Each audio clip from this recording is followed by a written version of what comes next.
Thank you, committee. We've got Nigel, and it looks like we've got a wing person. Sam is next to. Kana sorry? Sakai. Kana Sakai. Anna, sorry. No, I've been misinformed by my wingman. It's my day. So we've got the next three items, 13, 14 and 15. They are presenting these, the review of the previous LTP actions and the hearing dates and the submissions on the GPS. So good morning to both of you. Good morning, Chair. Good morning, committee members. As the Chair noted, I've got Kana Sakai with me. Kana is our Senior Transport Analyst and has contributed to the development of the KPI report. You'll note I'm not Kim, the author of the report, so just standing in for her this morning. So this report was prepared at the request of the committee at the end of last year to come and review where we've got to with our operative RLTP. So just differentiating, obviously we've put a lot of work into our draft RLTP. This is looking at where we've got to with our current one. So the report here has focused on those KPIs and headline targets attached to the strategic objectives in our plan. I will take the report primarily as read and happy to receive any questions on it. The additional point that I might note, again, work that Kana has developed for us, we have an online digital dashboard from which a lot of this information is drawn, which is updated regularly. If, like me, you've printed a copy, it's hard to use the printed link, but on your digital versions, you can just click on that link and it'll take you through to a web page on the regional council that keeps an up-to-date dashboard against these headline targets and the associated KPIs. So through you, Mr. Chair, I might just leave it at that position and take any questions that members may have. Thanks, Nigel. Angela? Thanks, Chair. Thanks, Nigel, for the report. And I know that I specifically asked for this as well.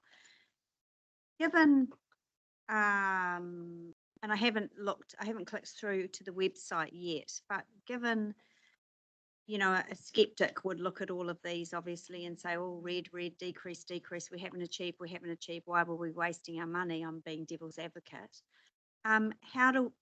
This was significantly affected by COVID, significantly. So how do we, as an organisation, make sure that that is not lost on anyone interpreting this data?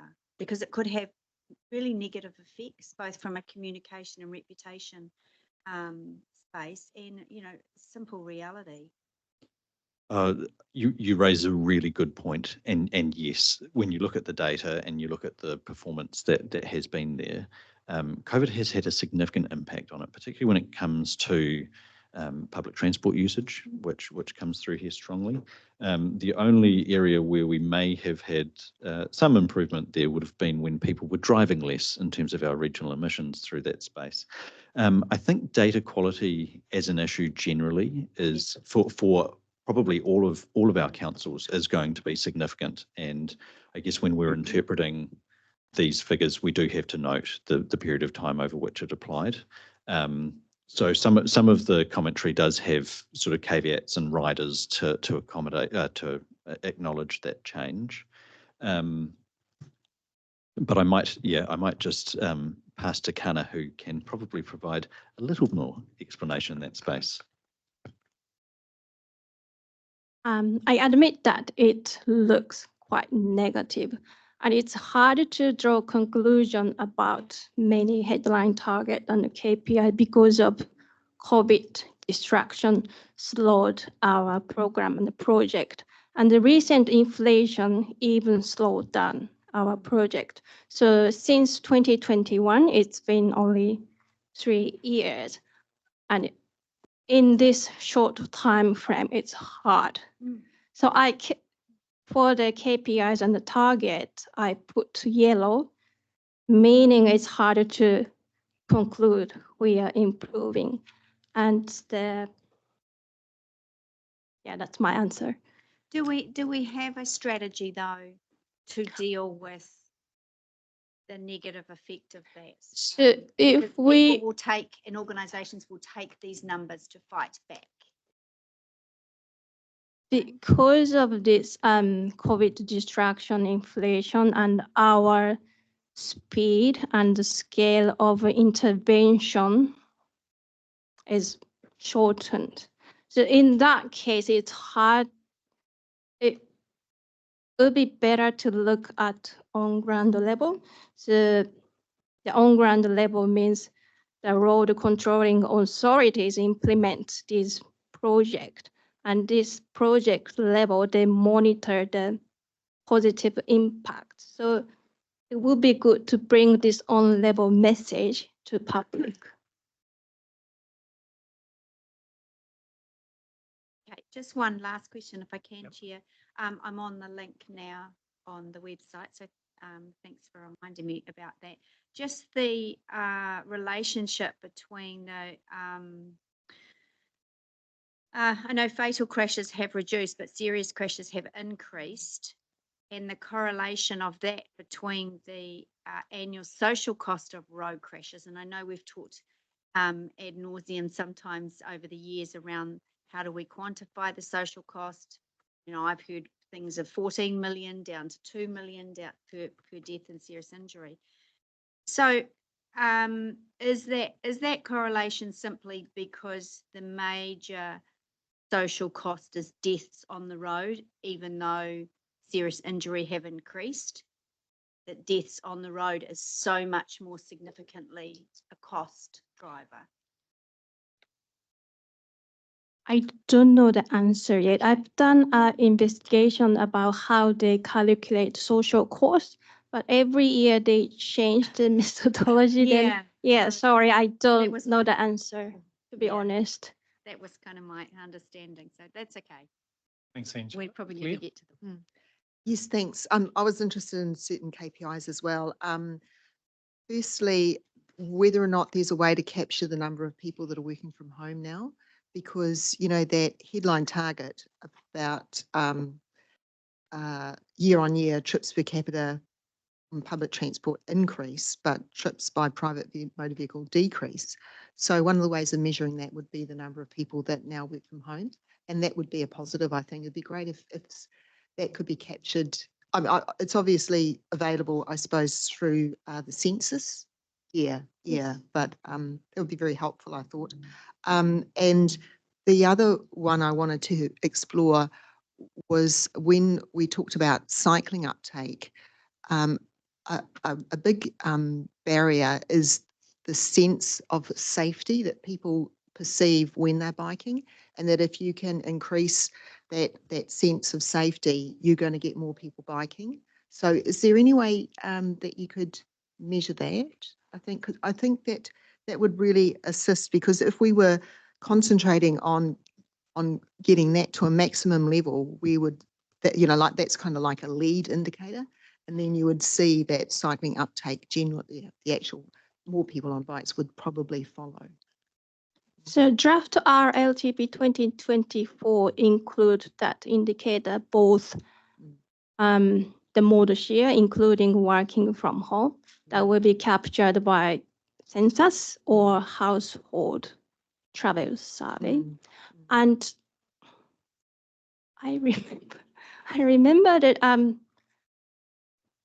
the monitoring framework include the safety recognition for cycling and the PT. I'm sure PT recognition survey is carried out by HCC.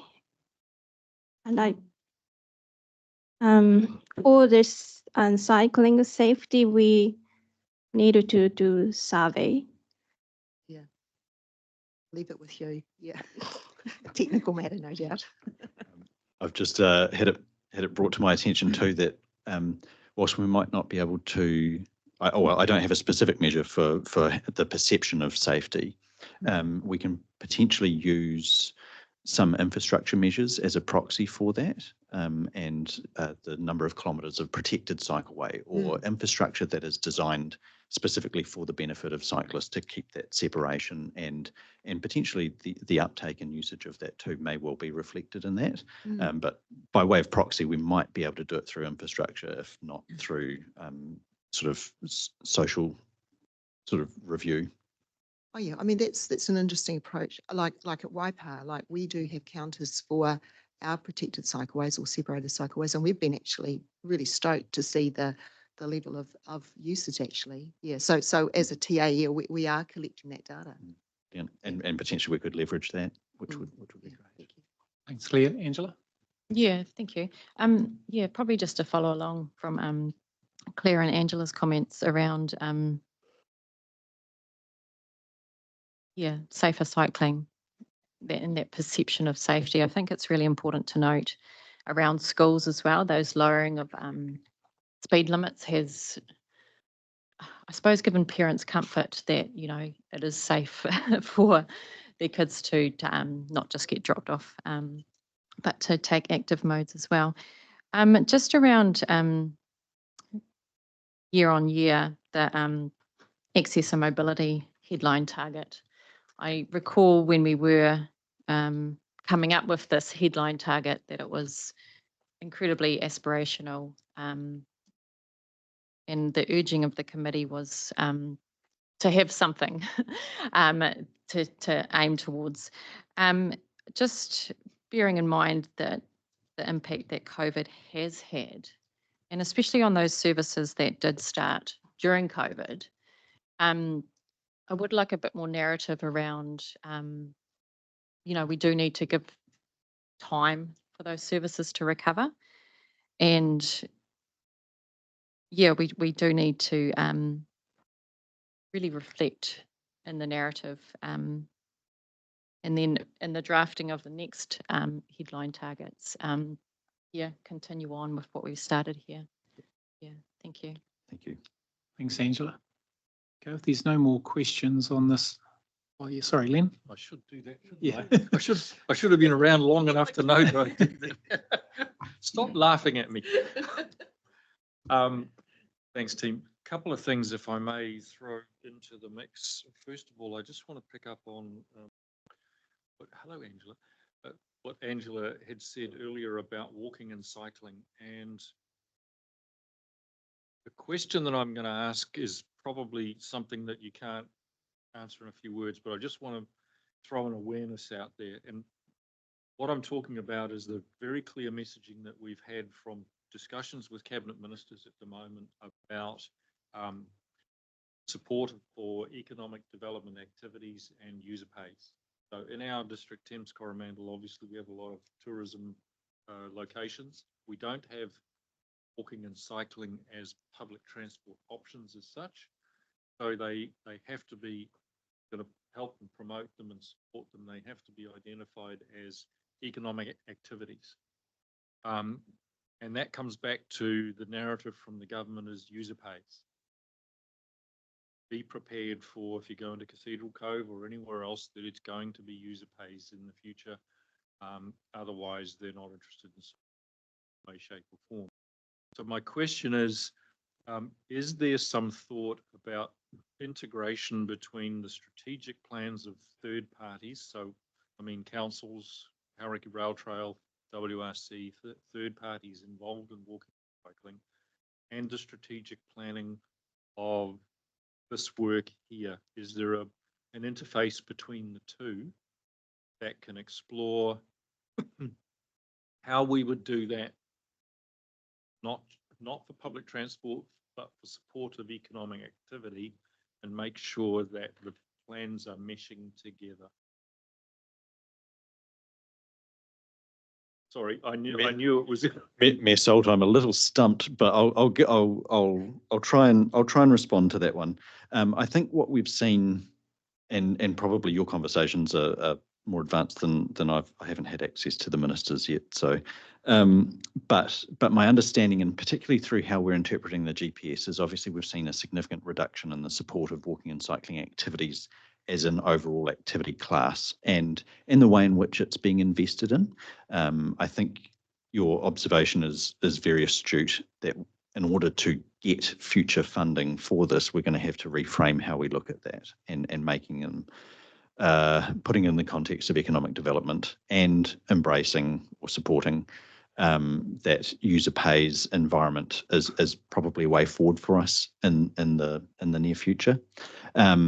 Regarding the coordination between those plans, I think there is always opportunity for us to work together with our partners, and over a number of years and cycles, we've had various forums. We've had a regional cycling forum where we had representation from Karakia Rail Trail and various other groups within there. So making sure that potentially we have an opportunity to reinvigorate that, make sure that people are working together and identifying those common opportunities, so that when we are preparing an activity, all of those parties are involved. It's something we've tried to do, but this is probably just a timely reminder for us to keep doing more of that. So it probably doesn't address your specific question, but I think it's a timely reminder for us all that actually to make good advances, we're going to have to be very collaborative. It kind of does, thank you. But really, it's just about having that awareness of the narrative has changed, the opportunities have changed, and the language has to fit the opportunity. And if we're not aware of that, then we're certainly getting the messaging out and clear from various ministers that we've spoken to, from tourism to conservation to recovery. And thank you. My other question, and this is probably something that I just want some clarity on, agenda page 120 on Pepe Bridge.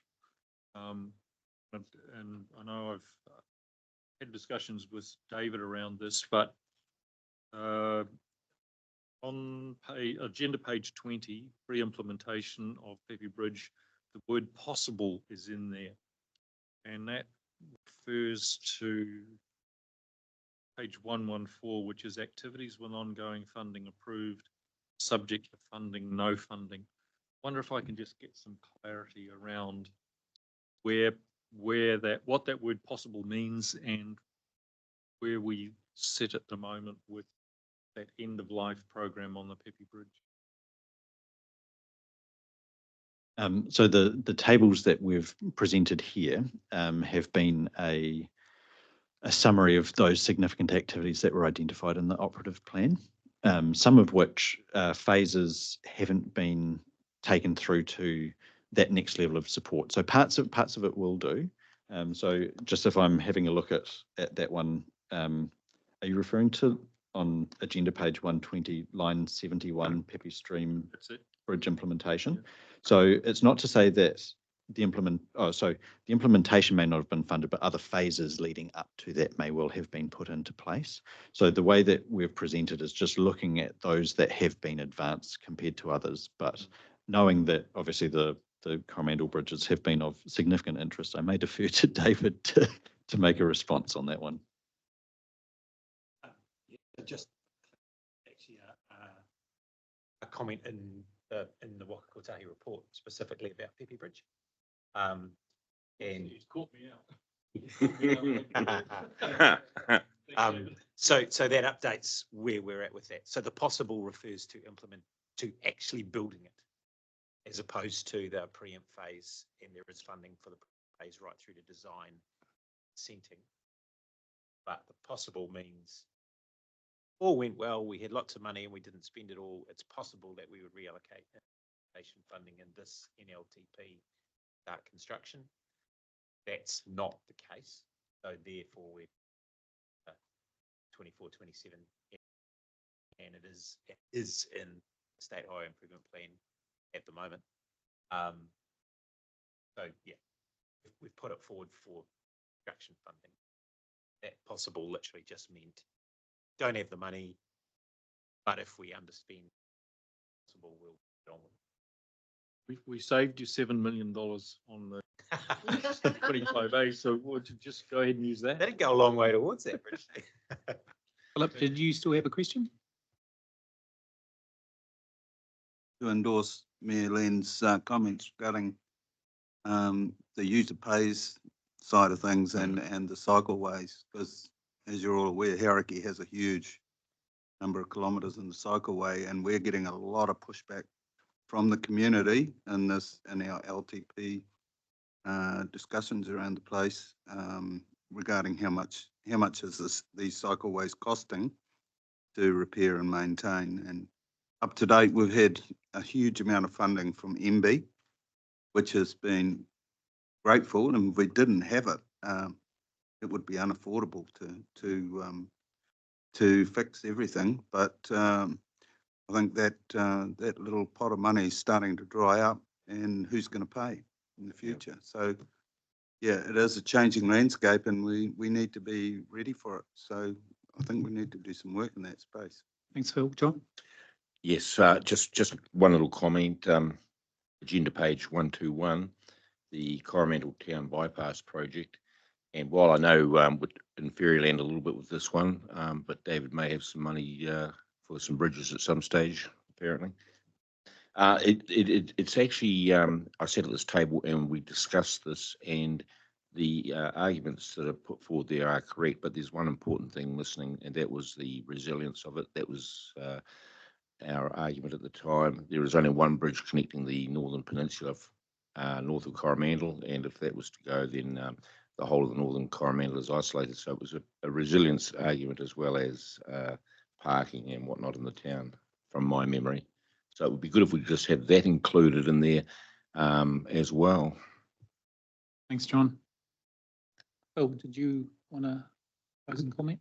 Just that I believe is in the draft for the 24-27 RLTP. So we've picked up that comment. Yeah, no, that's good. I see it is in there, but it's the resilience thing is a big factor these days. So yeah, if that was in there as well, that'd be great. Oh, there you go then. The comment I was going to make is that this has been a valuable exercise for us to go back through the aspirations of the 21-51 RLTP and look at the progress that we've made over 3 years. Has been really worthwhile for us as a team, and it's given us the report that you have in front of you. But the things that come from that for us help us with the way that we describe our targets in the next the RLTP that we're about to have hearings for, and also making sure that we have mechanisms in place to monitor progress over the course of 3 years rather than presenting you with a report at the very end. So that thinking has led into the great work that Kana's done on the website and things around us trying to find a way of continually monitoring our progress against these targets, which we'll look to enhance over time. So, Claire? Yes, just picking up on this discussion about cycleways and the costs and economic user pays, I guess, yeah. But like, has any thought been given to a visitor levy for accommodation providers in the region that could then go towards these either, like cycleways or maybe tourist destinations that are not easy to sort of charge an admission fee for? Like I do Airbnb at my place, and I do know that Airbnb have said they would be quite happy to collect,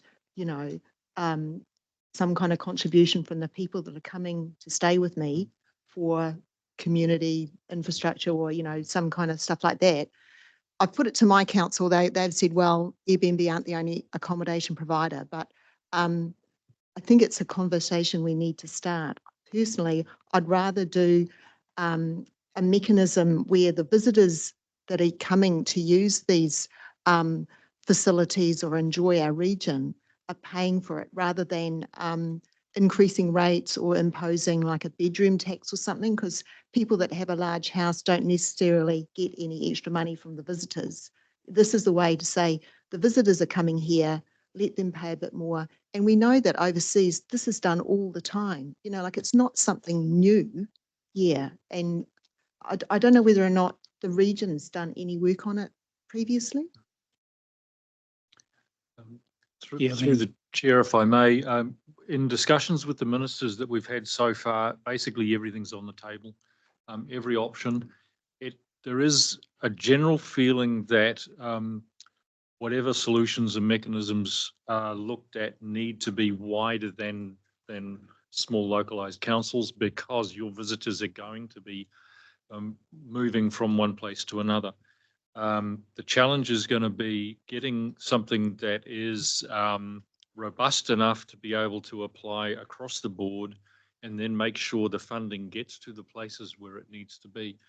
I know with a brief conversation with Pamela Story, she's coming to our council to have a general discussion about working together on regional economic development. So that could be part of that discussion.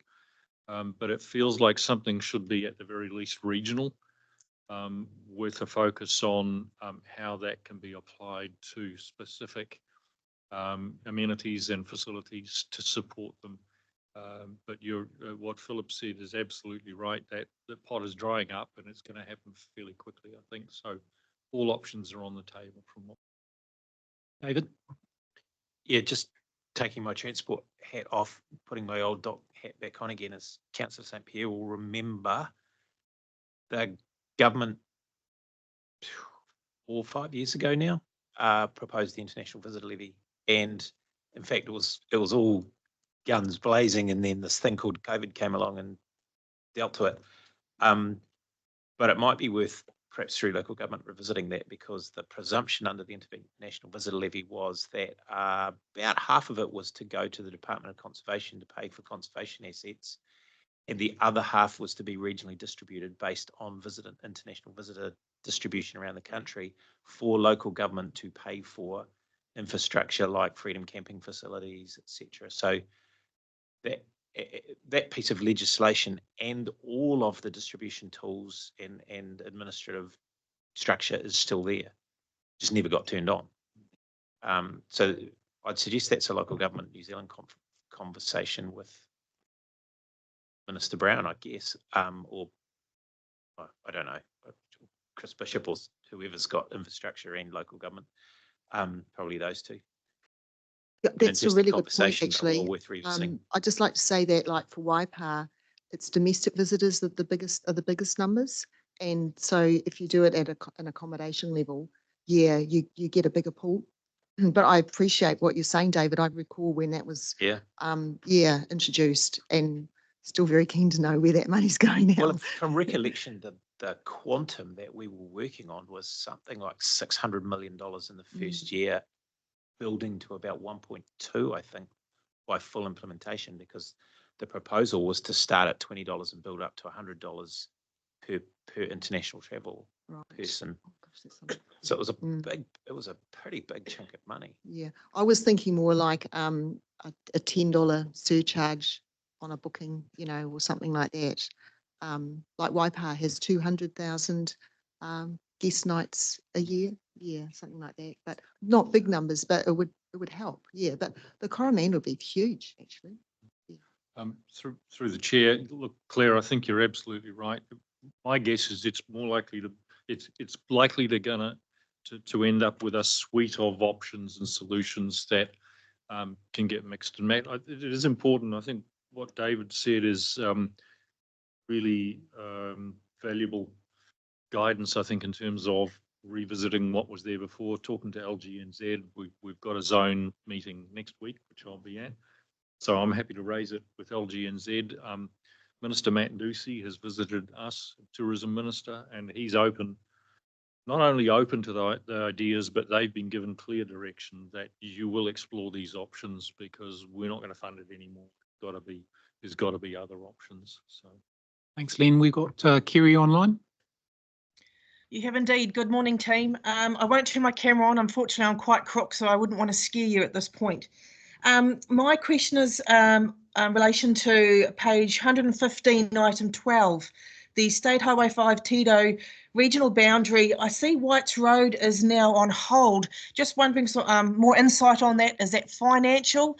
We have just had another terrible accident there in the last 2 days. So yeah, just wondering what is the hold up on the Whites Road cleanup, so to speak.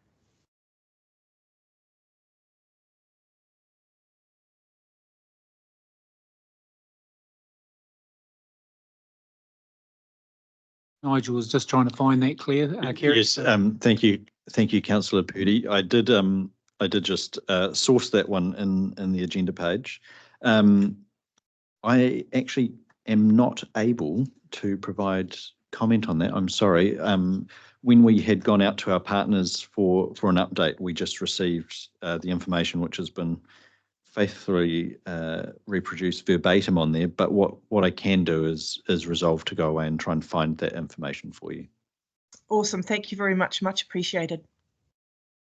Okay, team, just to finish up on this, obviously what David and Claire is, I think it's important that, we take back to the territorial authorities, our mayors and our CEs, including, Waikato Regional, our chair, and maybe advocate for, both of those, because as Mayor Len said, that, the playing field has changed and we need to now look at user pays more so than going straight on to ratepayers.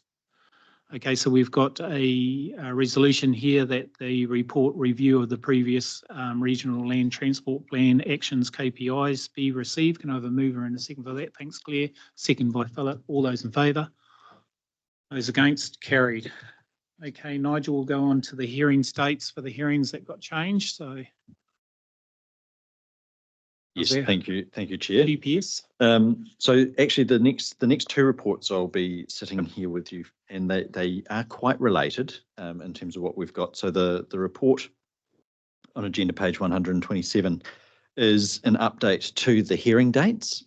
So members may recall an email that was circulated a little while ago, just requesting a deferral to our development timeframes. As members will be aware, the GPS was released on the 4th of March. That was the same day that we closed for our RLTP submissions. And what we have, what was it? And what we have done is we've actually asked to and been able to now amend the dates for those hearings and deliberations. The intention behind that is to give us the best opportunity for the hearings committee to be able to hear all relevant information that will help them make a decision on the inclusions and any adaptations that we make to our plan. So by this stage, we're hoping to have the SHIP, the State Highway Investment Proposal, released at this time. And then that can be included as part of the considerations as we do amend the plan. So per the tables in paragraph 9, you can see that we've basically pushed everything back about 4 weeks. So now onto the hearings will now be held on the 22nd of April and delibs the 13th of May. And we're going to look for RTC endorsement at a new meeting scheduled for the 21st of June, ahead of taking that to the WRC for formal adoption at the end of July before we submit to Waka Kotahi. It's at this point actually that I might just depart from sort of seeking or confirming that the timeline changes. I just want to come back to the question that you'd asked at the very beginning, Mayor Salt, and I paraphrased and wrote it down, so correct me if I got it wrong, but what you were wanting to do was just check that now that the hearings have been extended, how does that impact on the submissions received, and what does that look like? So when we had elected to or been confirmed that we could defer, submitters were advised of the change in dates. And what this has done is it has resulted in a couple of additional submitters saying, oh, actually these revised dates suit me better. I would like to be heard. And so they've been incorporated into our hearing schedule as a result. So, and equally, there have been a couple who have not done, but overall we've been able to expand how we've been able to hear from our submitters through that process. Does that answer your original question? Through the chair, yes, it does partly. So thank you for that. The other part of the question was if the GPS has been revised, what effect does that have on the submissions that we've received? And are there people that are looking at the revised GPS and saying, well, hang on, if I'd had this revised GPS in front of me, my submission might have been different? And has there been any feedback along those lines? Really good point. And my initial response would be, yes, I'm sure some people would have changed their submissions. in light of what they had in front of them. The opportunity still exists for those folks who have submitted to the plan to be able to come and talk to that. So I would expect that will come up.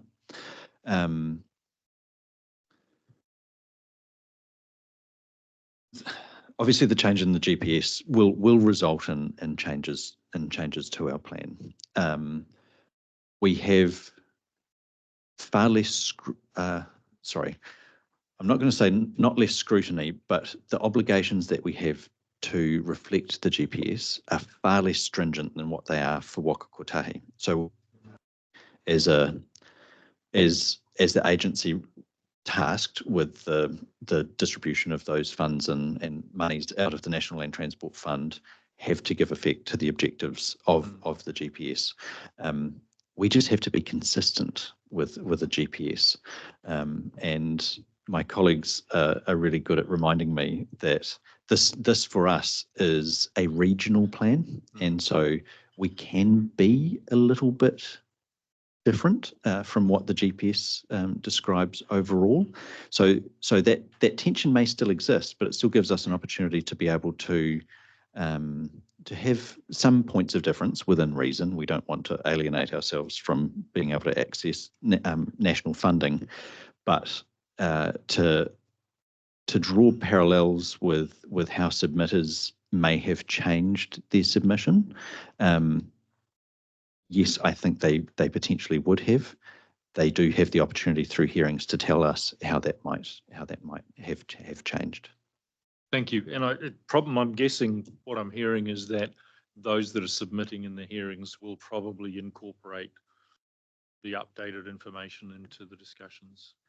Yes, and also for our hearings committee to be able to take account of that information too, understanding the wider context of what has changed effectively in the last 4 weeks. Yeah.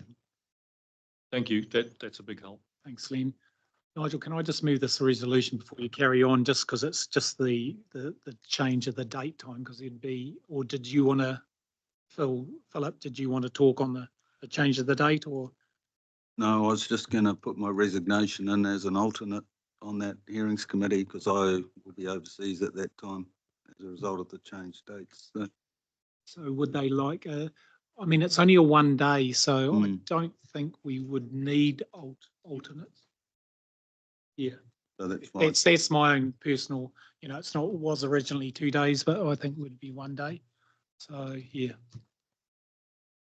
Okay, we've got a resolution here for that, the report regional land transport plan hearing dates be received. Can I have a mover and a seconder? Thanks. Okay, thanks Eugene, and second by Len. All those in favour? Those against? Carried. Okay, Nigel, sorry. Yep. Nigel, do you want to? Oh, thank you, Chair. And then, yes, the last one that I've got for you this morning is related, and that's just the confirmation of the GPS submission that we had circulated through the committee for approval. So that was, we were just outside of our RTC meeting dates for it. So they had a very hard, well, I say they, it's Ministry of Transport, had a hard deadline of 12 p.m. on Tuesday to make sure that all of that content had been received. I understand they have a very short turnaround time to process submissions in the development of their final RLTP. So thank you to members for being available to receive that digitally. So we had a little bit of feedback that was incorporated into the final, which was wrong one, incorporated into this addendum item here. So just confirming that has now been lodged with the Ministry of Transport. Members would have seen through the covering email for it and also the submission itself. It is a submission that was developed with the input of our regional advisory group, so they had the opportunity to look at that ahead of circular to members for review. It's also taken account of feedback from a national context through the Transport Special Interest Group and also Local Government New Zealand, and then ultimately it's been given the Waikato lens or had the Waikato lens put over the top of it with regards to our draft RLTP policy positions. And that is how we responded to those 13 high-level areas and made 22 recommendations. So that has all been now submitted, and I can also confirm that it's very consistent with the Waikato Regional Council submission that has also been lodged. So I'll probably just leave it there because we've covered a lot of it, but happy to take any comments through you, Chair. David? Not a comment, but just whilst it's still fresh, just a response to Councillor Purdy's question about Stataway 28, if that's cool. So the reason that that is on hold is because that was a program to be delivered under the Road to Zero program, which has been absorbed into the wider road safety activity class in the NLTP. And until we have clarity about what scale of funding is available in that activity class, we have put all of those projects on hold. That's why it's on hold. Awesome. Thank you so much. Appreciate it. Thanks, Kerry. Okay, we've got a resolution here. If there's no other comments, I'm a mover and a seconder for the report Regional Transport Committee submission to the Government Policy Statement on Land Transport be received. Thanks. I have a mover and a second. Thanks. Moved by Mayor Len and second by Claire. All those in favour? Those against? Carried. Okay, item number 16, we've got operational update. It's coming from Vincent and Trudy. Morning, Vincent. And welcome back, Trudy.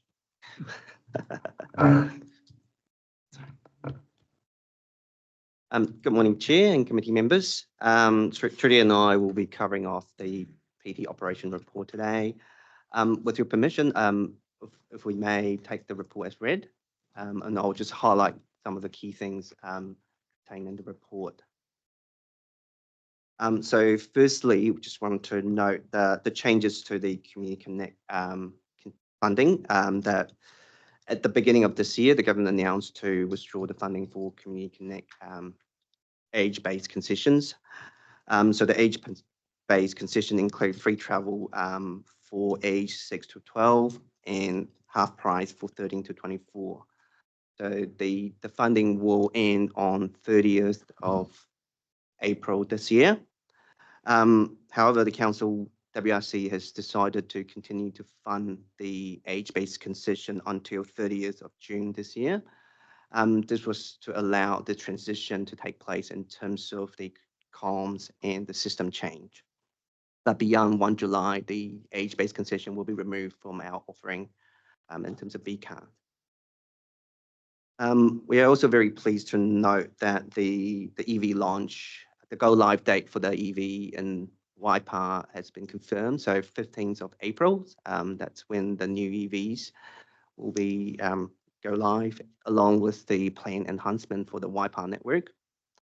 And I think there's a big launch ceremony next Friday, 12th of April. I think it's probably on your calendar now.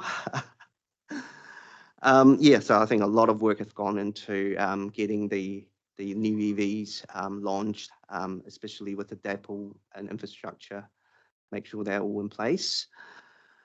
And lastly, just a quick update on the network performance. So across the whole regions, we've seen a 22% year-on-year growth in terms of patronage, and we are getting very close to the peak of our overall patronage that was previously recorded prior to COVID. And for Hamilton, we continue to see a very strong uptake for our high frequency service. So that's Orbiter, Comet, and Meteor. The combined patronage for our high frequency service is about 66% of across the overall Hamilton network in terms of patronage. I guess this is a really good testament in terms of the customers are responding really well to the frequency and the directness of the routes. And for Te Huia, whilst we've seen a 5% drop in the last quarter, the overall patronage for the year is still 17% up. So we're still seeing a growth in terms of the passenger numbers. In terms of the network reliability, the overall result have been tracking around 60 to 70%. in terms of meeting on-time performance. Some of the networks are performing better than the others. So staff are proposing to bring back a more detailed report at the next meetings to really zooming on specific network and routes in terms of what and providing a bit more insight on what's happening on the ground or what's been affecting the service reliability. Thanks, Vincent. Any questions for Vincent? Yep, Len. Thanks, Vincent.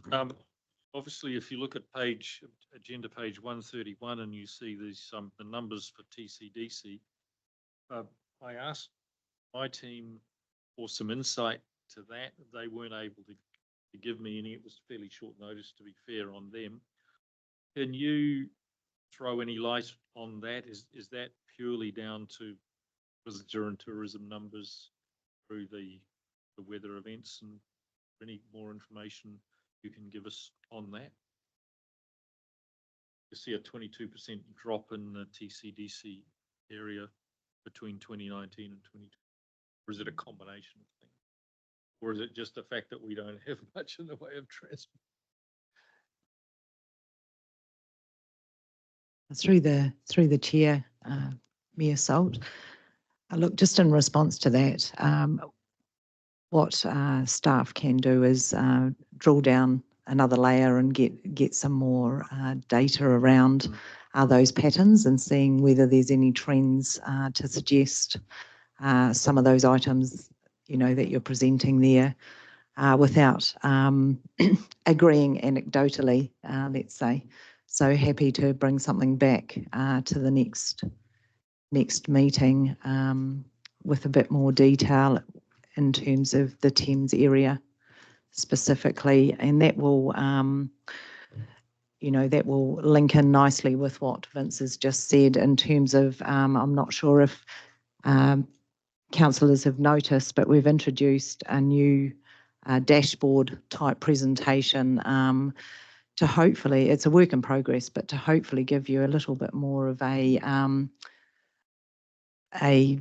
sense of good, bad or otherwise, I suppose. And with that, looking to become more sophisticated around the level of commentary that we'll provide there. So bear with us on that. Is that the one on page 136? There's one on page 131, so the bus network patronage at a glance, and that's bus to Huia and Flex, and then also on, yes, page 134 in terms of the travel time reliability. So through the chair, thank you. It just feels like some of that data is potentially dragging a good picture down into the mud. We're responsible, and maybe unnecessarily so, because we don't have the infrastructure, and just a little bit, or maybe some commentary on that, because it is a good picture. There's some good stuff going on. We just seem to be dragging it down unnecessarily, and it's a data-driven thing, obviously. Thank you. That was it. Clear? Yes, thanks. Great report, and I'm from Waipa, and I'm really excited about the launch of the new bus service with the EVs. Yeah, so I think that's going to be a fantastic story. Yeah, the questions I had was around the event proposal to provide bus services. So you've listed the events that you supported with bus services, but there's no analysis on how many people have used it, what are the benefits, like if I'm not sure where it was in the agenda that this is going to have to be a policy that we firm up a bit more.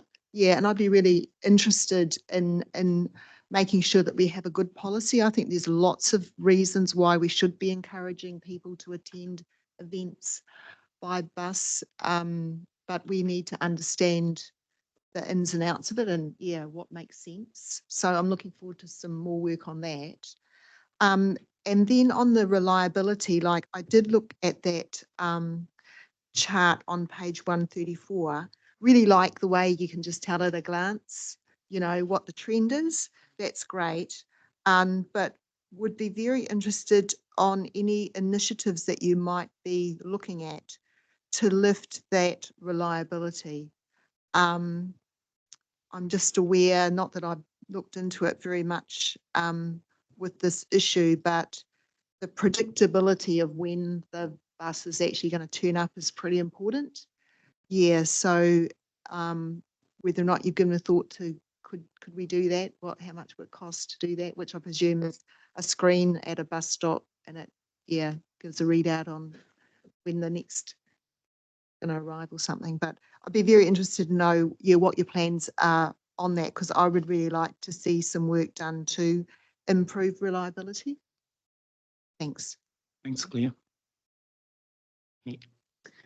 Thank you for a really good report, and it was very informative. I'm a little confused as to why the Tikawiti connector is included with South Waikato and Tokoroa.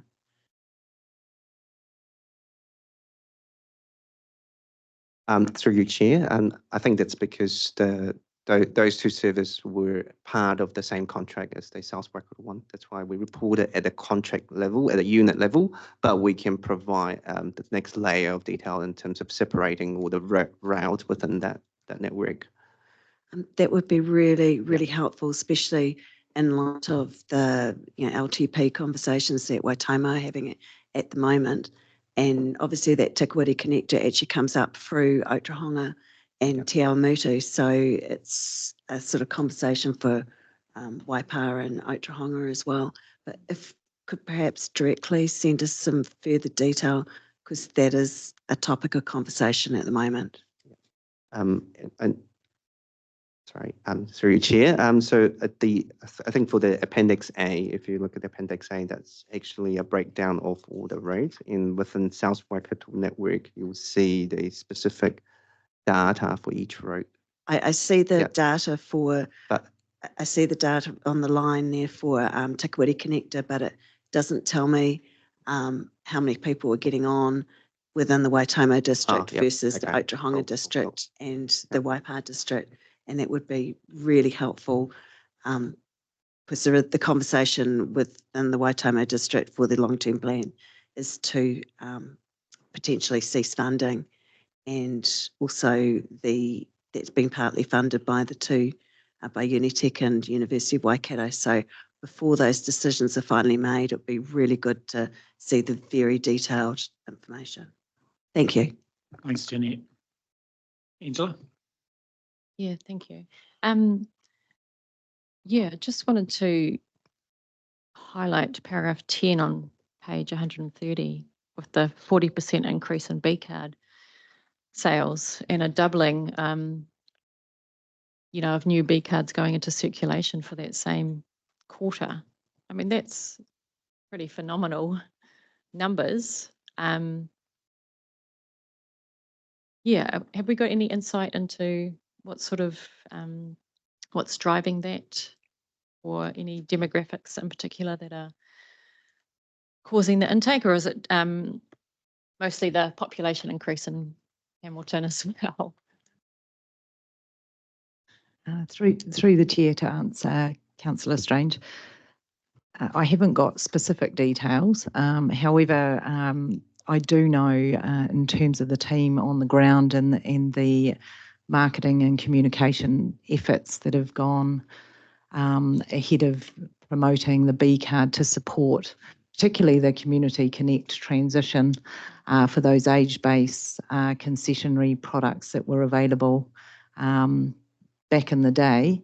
So that has definitely driven traffic as such and uptake to the B card, but also we've extended in terms of our retailer outlets and working, and there's a little bit mentioned here with Te Whita Ora and the retailer component that we've stood up there at the hospital, and we're looking at other options as well in terms of getting that coverage and ensuring that getting access to B cards is easy. So there is some background work also going on in that space, but yeah, the numbers are telling a story. We can we can drill down to a lower level. We do have a profiling capability with the data, so I'm happy to provide that offline outside of this meeting. Well done to you and your team. You know, Te Whatu Ora concessions plus University of Waikato as well, going to O Week and really giving people options of different transport choices. Just around bus reliability, I know through the PTP we heard about signage on the back of buses, and we did have a campaign for a while there about letting the bus go first. Is there any way to maybe just get that courtesy sign on all of the buses? I've heard from bus users close to me that sometimes their buses on the way to school, they'll pull into bus stops and they're like, "Mum, no one's letting the bus back into traffic." And as a result, they're late to school and it's unexplained lateness for some reason. Is there any proactive things we can do to get the buses flowing more freely? I know in Hamilton we've got very limited bus lanes, something that I have been always saying we need more of. But obviously that's a contentious political issue. But just those courtesy signs I think would make a bit of a difference. For those bus users. Angela. Thanks for the report. I think dashboards are always great to give a snapshot of what's happening. And I guess it's up to the reader how they interpret some of the stuff, because it's when you lift the bonnet and look underneath, because obviously there's a lot more services in Hamilton than there are in Matamatapiaka, Hauraki. So I guess that's where as long as the information is giving guidance of where the improvements may sit, like this is an operational matter, we sit here in a governance space, so long as the data you're building is useful to improvements or understanding the challenges. It's like around reliability. If there's only 2 bus runs and one's late all the time, well, obviously you're going to have a low result. So I sort of look at these things with a grain of salt. It's what you use the information for is, I think, really, really important. And I assume that's what you'll be doing. I just wanted to sum that up in that way. And if nobody else is commenting, I'm happy to move the report be received. Thanks, That's okay. Okay, can we have a seconder for it? Thanks, Rodney. All those in favour? Carried. Thank you. Okay, item number 17, we're on to Angus. Morning, Angus. Good to see you here. Kia ora, nice to see you all. Made it out of the big capital. That's right. I've just been asked to give a brief update on 5 items before I get to them, and given I'm sitting across from Councillor Dow, who normally asks me about the electric locomotives and where are they. 4 of them are in service right now. Total of 15 that we are refurbishing. 4 of them are in service. 1 is out for commissioning. 5 are currently in the hut workshop being refurbished, and that we're on track for having them all refurbished by June 2025. They're the blue ones if you haven't seen them yet. Keep an eye out. Please let me know if you're in Wellington. We'll take you down to the hut workshop and show you. Next slide, please. Oh, okay. All right. Happy. I will be at the hut workshop on Tuesday and Wednesday. If you happen to be around, let me know. The team would love to have you guys around. Look, in terms of the Rail Network Investment Program, it's a brief point, but GPS has been released, the draft. There is a very wide range for rail networks, which won't have escaped your attention. So you're probably asking, where do we end up in the middle of those things? My advice and message to you is, I don't know right now. That won't be resolved, and we won't have an answer to that until the Rail Network Investment Program for the next 3 years is approved, which will happen later on this year, sort of around the same time frame as the TA's NLTP.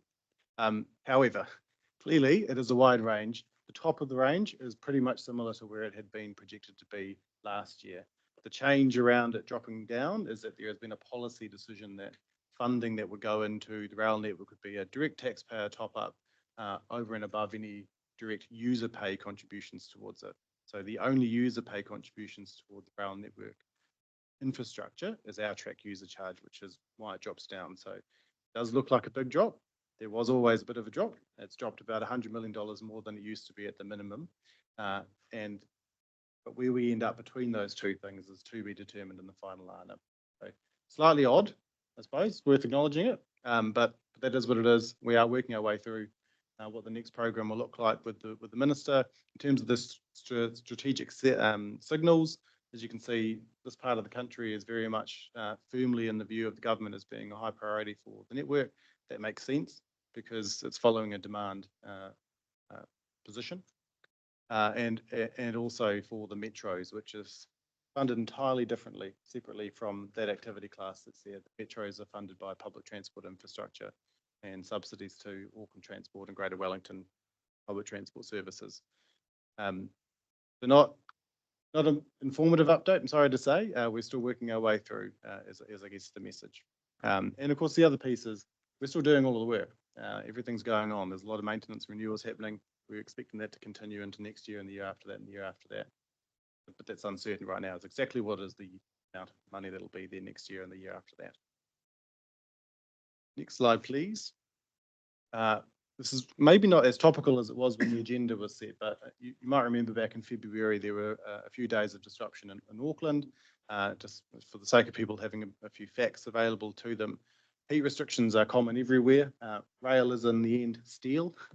Steel gets hot and when the sun goes on it, particularly when there's no clouds. So it might be a day that's 20, but they can get very, very hot. So the standard arrangement, if any of you have been on trains over in Sydney or Melbourne, you will have found yourself slowing down and sometimes stopping. Happens very commonly over there. There are ways to mitigate it, and that is de-stressing, fixing the formation that sits underneath it. And a really nice thing that happened on that particular day when the disruptions occurred is in other parts of the Auckland network where we'd already gone through and done their stage of the rail network rebuild, we didn't have to do temporary speed restrictions in those areas. It was this particular part that was just south of Kotahi where it's there to be done later this year. Hadn't happened yet, so we had to do temporary speed restrictions.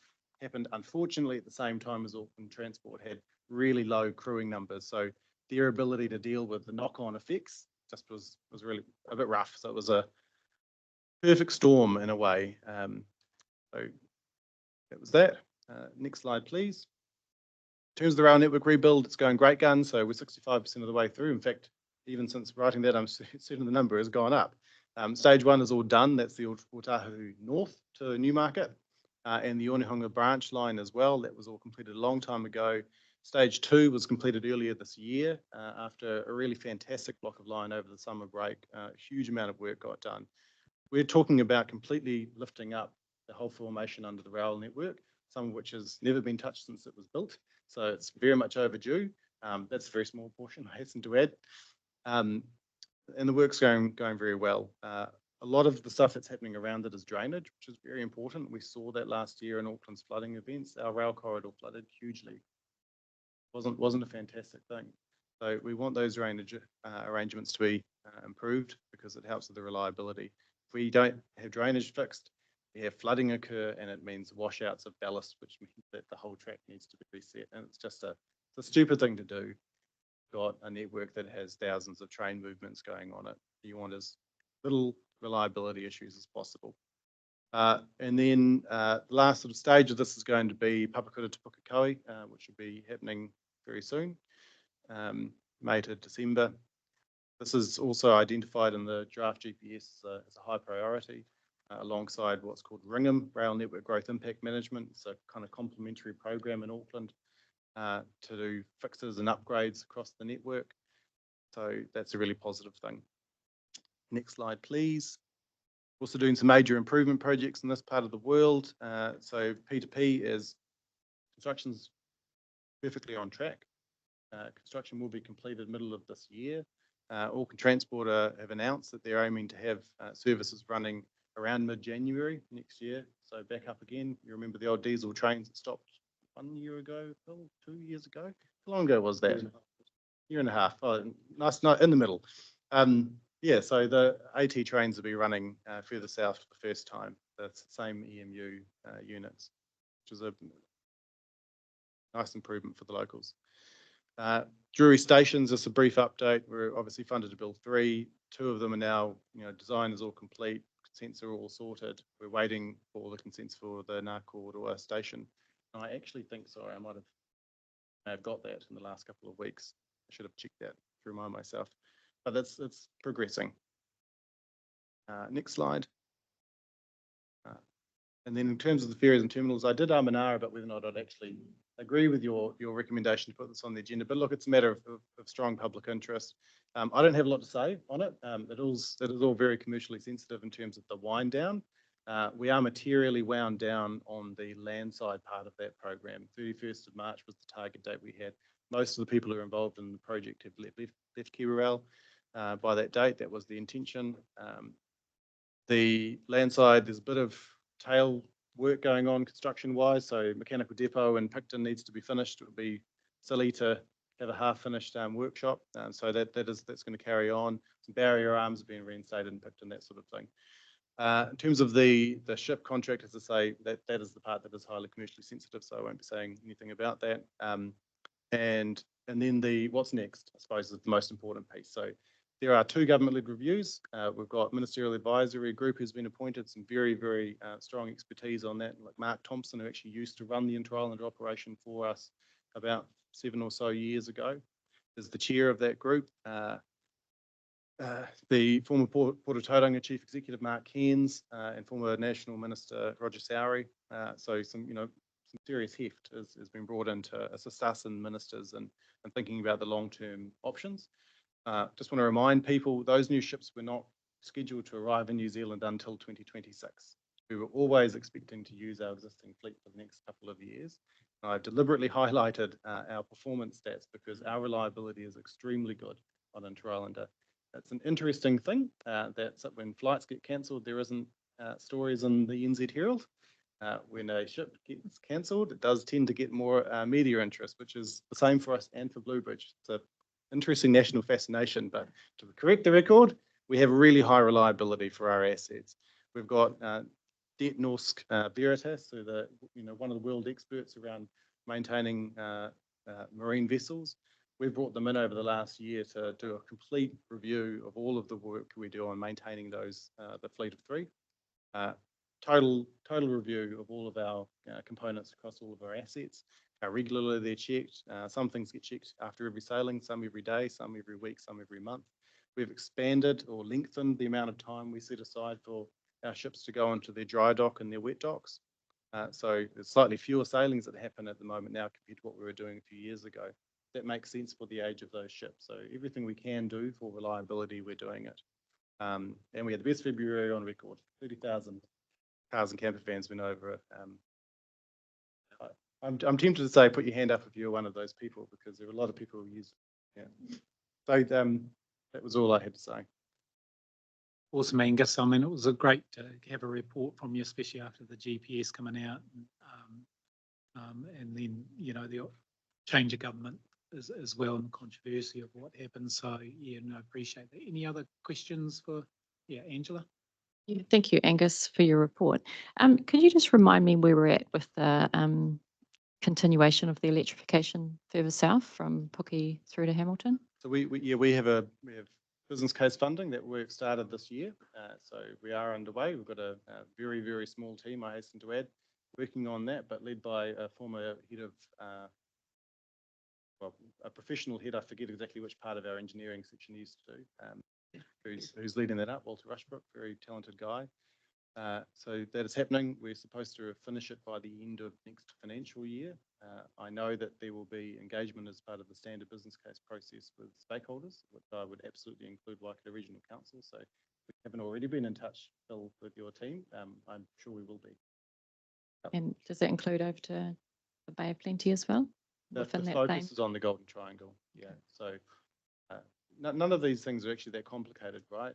We know that Papakura to Pukekohe is about having overhead lines that run down, because that's what enables you to have the AT trains running. So connecting yourself down to Hamilton, it would make sense to have a similar technological solution. Otherwise, you're having very different rolling stock. Might end up wanting to have very different rolling stock, which is actually a very useful thing to know, right? So all of these things need to come together. The piece out to Tauranga could be a different solution. You might have charging stations that run along where you've got a hybrid locomotive. So that technology is pretty common around the world for freight locomotives in particular, and for passenger locomotives as well. And I think I've said it before, but the Kaimai Tunnel, Mr. Muldoon had this in mind right at the start. So there is capacity for electrification within the tunnel. Cool, thank you. And yeah, just noting your in your first page, strong focus on Auckland and Wellington metropolitan passenger rail. Note the absence of Te Huia within your report is, I'm not sure if you can add anything. Yes, if it was on the agenda for me to speak to, I may have missed that, sorry. I'm not sure. It wasn't a deliberate omission on my part. Thanks, Angela. Eugene? Yeah, thank you. Thanks, Angus. As with the to the electrification, I think it's probably a good thing that KiwiRail sort of acknowledges the opportunities for Auckland Transport to look at extending that service to the south into the northern Waikato areas. For the future, that's where it'll be, and electrification coming right down is key to that part. But you know, the towns like Tuako and stuff like that is a very good fit for the AT network to get up as the rest of that. Yeah, and electrification is going to create that. So it's a good point, and I'm wondering if the Auckland Waikato Growth Partnerships subcommittee might be a forum that we should take this to at some point. Yeah. Thanks, Eugene. Andrew? Thanks.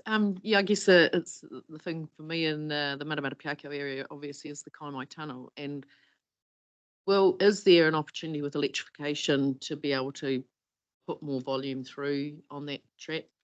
And I guess that'll be the understanding of what goes with the roading over the Kaimais, and because obviously if we can get trucks off the roads, but it's how significant, and it won't potentially be, there'll be a lot more parking, I suppose, on either side of the tunnel to do it. Yeah, I'm looking forward to understanding that a lot more, because obviously in this space we're obviously with highways and rail as to where they interact and where the opportunities sit. So yeah, but acknowledge the safety work that you've done in the Matamata-Piako. There's a few more barrier gone in through the area. They've taken a wee while. Fascinating. These guys don't need to have traffic management quite like we have to, but that's okay. You can see them in their orange, and yeah, it's been very fascinating. But no, thanks. Look forward to how this progresses. Probably quite an exciting space for you because of the change. Cheers. Thanks, Angus. Thank you. Thanks, Andrea. Well, if there's no more questions for Angus, I'd like to thank you for your report, Angus, and that the resolution says that KiwiRail network update be received. Can I have a mover and a seconder for that, please? Thank you, Eugene. Second by Claire. All those in favour? Those against? Carried. Okay, the last item is always an exciting one. David? NZTA update. Quite sure how to take that. Mr. Chair, with your permission, we'll take the report as read. I've deliberately kept the slides at a national level this time, just conscious of how much time we spend otherwise. But like Angus, some of these are out of date since I wrote them, which is not that long, which tells you how quickly things are moving at the moment. And I did say to Eugene just before, it feels a wee bit like we're in a bunker at the moment, waiting for the next thing to roll in and explode. So things are changing at a great rate of knots in this space. What is true is the draft GPS was out for consultation. Submissions closed, as has been hinted. Have no idea how many submissions, have no idea the content of those submissions yet, but pretty sure there'll be quite a few. And look, as that progresses, we'll update you at the next committee meeting. What we are also doing, and again touched on already, is the investment prioritisation method has been updated and is out for consultation at the moment. And Phil yesterday, I think, we sent through the copies of that, or actually Phil asked for them and we sent them through. So yeah, things are moving very quickly there. Just in terms of, next slide, please.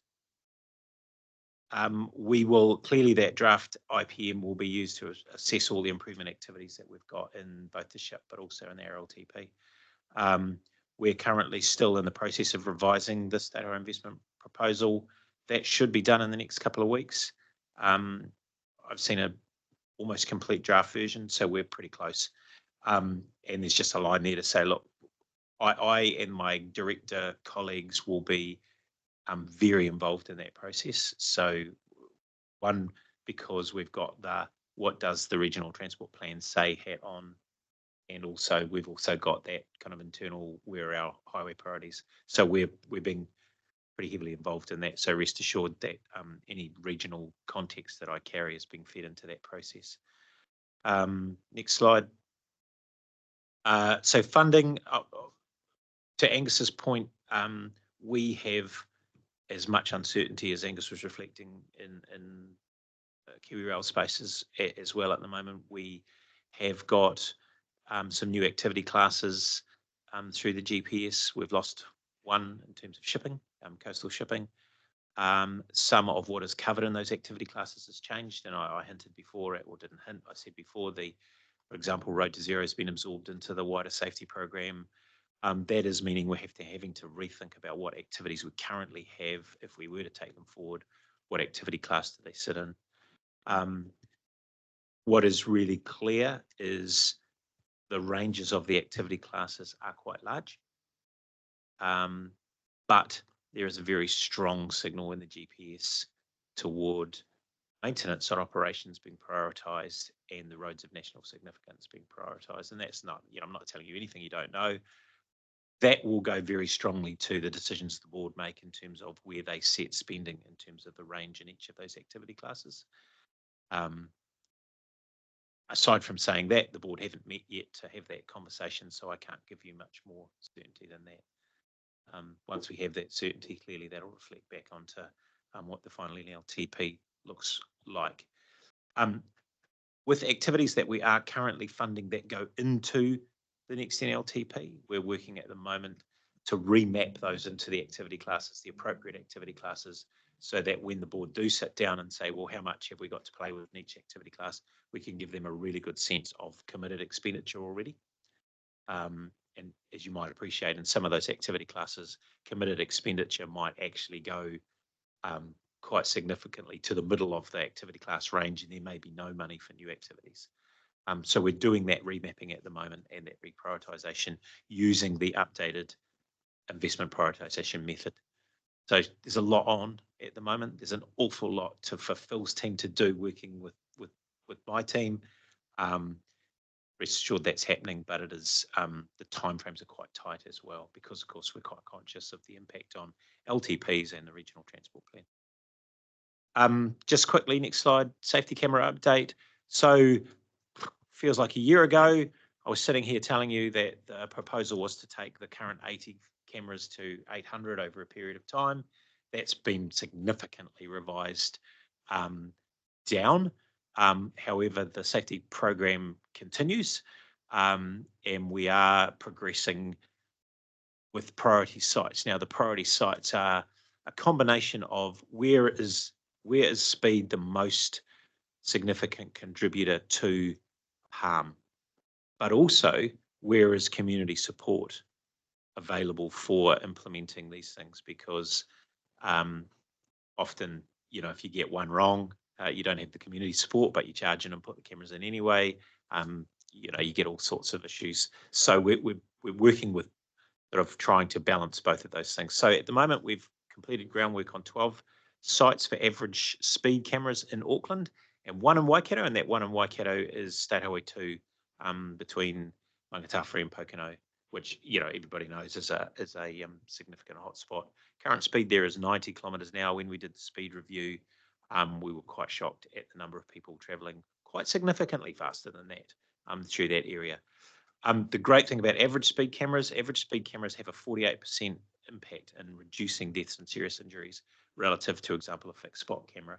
And the reason for that clearly is you put an average speed camera over a 6 kilometre corridor, people slow down for 6 kilometres.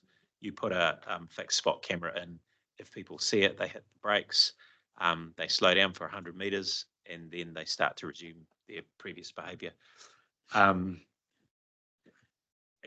yeah, look, and that's unfortunately that's a real thing. So they have a sort of 20% impact. Red light cameras 27% impact, and so that actually is reflective of how significant a contributor accidents or crashes at intersections are, and even light controlled intersections. They're quite significant. And the mobile safety cameras, I know people think that they are, because they pop up at random, for example, they're a big impact, but actually they only have a 15% impact. That's why we're focusing very strongly on these average speed camera networks. We have got 5 sites in my region, 3 of which are in the Bay of Plenty. So State Highway 2, Matata, for example, the Matata Straits. Is going to be implemented. State Highway 33 around Rotomar is going to be implemented this year, and the other 2 will be the next financial year. So yeah, watch the space. There will be more that come into the Waikato because we do, and I've said this to you any number of times, we're disproportionately represented in deaths and serious injuries in this region. But again, we'll update you as those move. And at the moment, we're progressing with 50 sites across the country. So we will see some more coming in the next year or 2. Last slide, just speed management. Again, this is actually out of date since I put it in, which was only last week. But we are working with the Minister's now 2024 version of the speed management plan. And I was literally making comments on the draft consultation documents yesterday. So the release of that plan is imminent. The key thing to note there is it's very, very, and again, not telling you anything that's not public already, but the Minister's very keen on rolling back what the government have called the blanket speed reduction rule and providing the opportunity for those speed reductions that have been put in place to be reviewed. But the other thing that the government has been very clear on is a need to implement very quickly speed reductions around schools. And so the proposal that is going to go out, you'll see, is very, very clear on very quick action to make reductions in speed limits around schools. The other aspect to that, and again, we've already talked about this, is an expectation that there will be more discretion for RCA's, local government, in terms of where and when they do implement speed reductions, so no compulsory requirement to have speed reduction plans. And Mr. Chair, I'll leave it there, noting that there is quite a lot of local update in the report. And if you have questions about those, very, very happy to take questions about the sort of specific local updates in the report. One thing I will highlight, very, very, very proud of our maintenance and operations team. They have smashed it out of the park in terms of achieving the maintenance and operations program this year, especially off the back of all the drama we've had with the weather and things. They're well on track to achieve a record amount of work. And I know that people, road cones everywhere, but actually, I won't say road cones are a sign of progress, but they are a sign that there's been an awful lot of work, and yeah, really, really proud of what they've achieved actually under a bloody marvellous, summer from a roadworks point of view, but even so, gee, they've done a good job. Thanks, David. Angela? Thank you. Thanks, David. Road cones are a sign of progress and a first world problem, I might add. David, just you said in terms of the speed cameras, and I won't get into any questions on local stuff because I can bring you up if I wanted to know those, but you said significantly reduced? So significantly slowed down.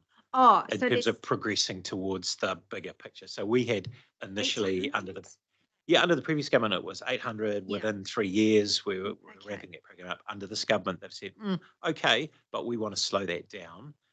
we want to look at the rationale for those, each and every one of those, and we want you to balance. Each and every one of those cameras, have they got a lot of time on their hands? Well, we are doing a good level of justification for every site in terms of the impact, economic impact, on the impact of slowing down the cost benefit relative to how many crashes will it stop versus the cost. So yeah, we are being asked to have a really good look at that and to slow that program down. And so the rationale for slowing that program down, given that the coalition government and the GPS, their main priority their main focus for safety is policing. How do the police?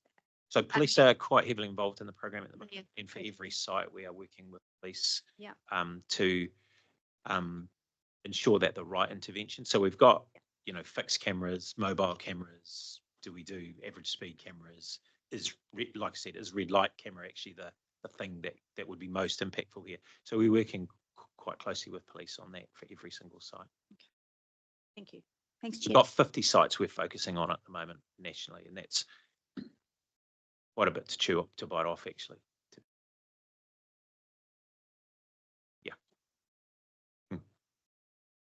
Millen.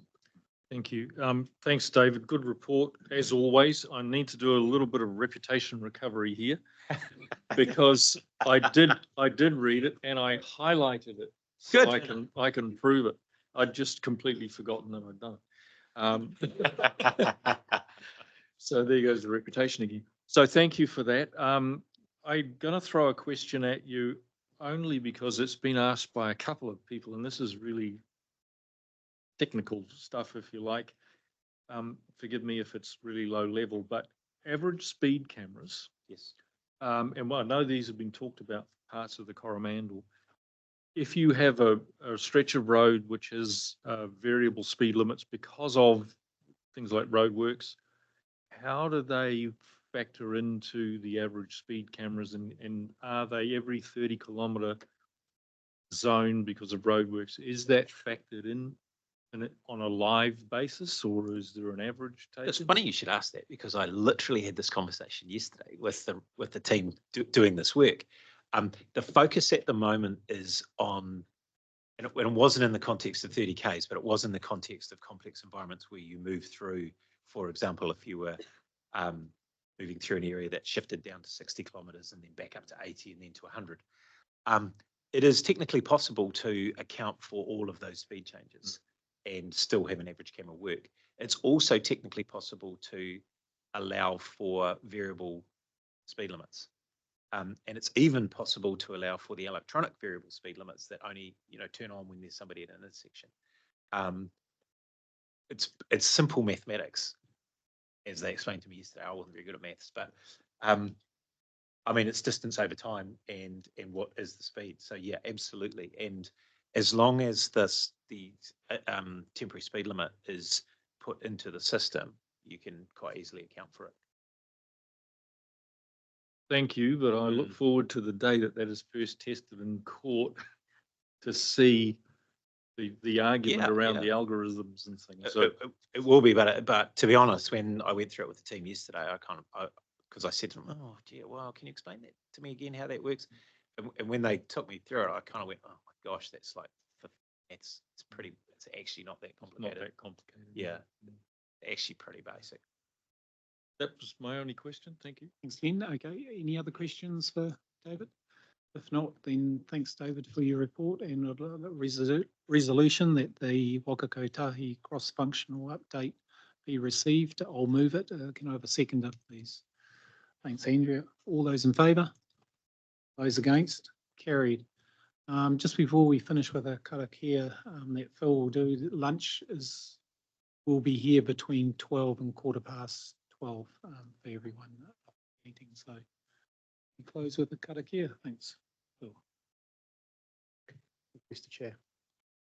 Unahia mai te uru tapunui, kia watia, kia mama, te nākau, te tinana, te hinanaro, I te tara taketu, koira e rongo e whakaarea ake ki runga, kia tina, huie, tākie. Thank you, everyone. Okay, so lunch is next door and safe trips home.